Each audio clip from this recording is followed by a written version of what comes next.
effective communication skills. I've titled it Lost in Translation. Why would I do that? Well, it's such a vast topic, and when Leslie asked me to deliver this, I didn't know which aspect to focus on. So I started drilling down and drilling down and drilling down. I actually thought that's exactly what happens. We lose things in translation. That's where communication breaks down. So it's only after I decided to call it Lost in Translation that a friend of mine says, you realize there's a movie by that name, which I didn't know. Have you seen the movie? Mm-hmm. Yeah? Yeah. How many haven't? You have two have. Most haven't. Jason? No? Yeah, I've seen it. You've seen it. Yeah. Probably a girly flick, but yeah. Interesting you mentioned that. Girly flick. Yeah. I've seen it 3 times with 3 different girls. Girly flick. What does it say about you, Jason? That you actually went along. There were 3 women, but you were there 3 Bit times like as well. Richard Gere, really. Aren't I? Sorry, just doing it once. Single. Yeah. So the point is, for those of you who haven't seen the movie, it's about 2 Americans who go to China, in Hong Kong, essentially. And one is an aging, disenchanted actor, Bill Murray, and the other one is the wife of a photographer who just tags along with him to Hong Kong, and they're staying in the same hotel.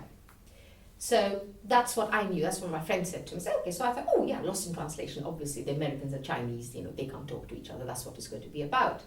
And interestingly enough, yes, there are moments in the movie where that's clear. For example, those of you who have seen it, you probably recall where he's sitting there and he's actually shooting the whiskey commercial, very laid back, very relaxed, which is what whiskey means, drinking whiskey means in the West.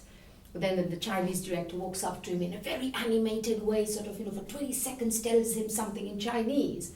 And Murray's just looking at him deadpan. And he's got his translator there, and after the director goes off, the translator looks at him and just uses a few words like, more action. That's it. And he's been going, blah, blah, blah, and she says, more action. And he says, I'm sure he said more than that. But as far as she's concerned, distill that, that's all that he needs to know. But that's interesting, yes. And those are the comic bits. But the most significant bit of this movie is about how so much is lost in translation whilst the Americans are communicating with one another. When Bill Murray communicates with Johansson, when she's talking to her husband, when she's communicating with a friend on telephone, when he's communicating with his wife on the telephone. So a lot is lost in translation, even within people from the same culture. So I thought, you know what, I'm glad I called it Lost in Translation, because that's what happens. You don't need cultural diversity, which we will be addressing, but even between all of us, amongst all of us, we probably lose a lot in translation because we don't communicate effectively. So that probably puts it into perspective as to why I called it Lost in Translation. So let's start off. You've got your booklets. If you want to grab them, on page 2, you'll start off with what we're going to be doing today. I like to talk. Oh, all right. Yeah, thank you. Okay. I've already got one. Yeah, the section, aim section, where you've got, yeah, that's the one, that page, yeah. So, yes. So what we're going to do today, we are going to look at what is communication, the 2 main different styles of communication, and then we're going to look at what is effective communication. We then move on to the difference between hearing and listening, and then why does my brain mistranslate?